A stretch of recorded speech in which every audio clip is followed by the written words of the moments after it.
Shipping all over India. TS 666ல 2 colour available. நல்ல ஒரு green shade. Again full ஸ்க்ரீனில் நீங்கள் பார்க்கும்போது தாமனில் உள்ள எம்ப்ராய்டரி டிசைன்லாம் உங்களுக்கு நல்லா கிளியராக தெரியும். சூப்பரான ஒரு கலர் சார்ட்டும் கூட, டிஃப்ரெண்ட்டான ஒரு பிரைட்டான ஒரு கலர் சார்ட். இதில் ஒயின் ஷேட் அவைலபிள். ஒயினில் M and L மட்டும் அவைலபிள்.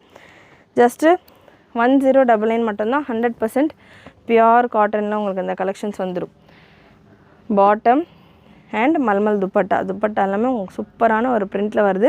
நல்லா இதெல்லாமே வேர் பண்ணுறப்போ ரொம்ப கிளாஸான ஒரு லுக்கோடு உங்களுக்கு சூப்பராக எலகண்ட்டாக இருக்கும் collections. Next TS 485 product code TS 485. Again இதுவுமே 100% பியோர் காட்டன் கலெக்ஷன். சூப்பரான ஒரு mustard yellow colour shirt. 100% pure cotton. சூப்பரான ஒரு colour dupatta and bottom. Price இந்த பேட்டர்னுக்கானது 1099 free shipping all over India. நல்லா உங்களுக்கு ஒயிட் கலரில்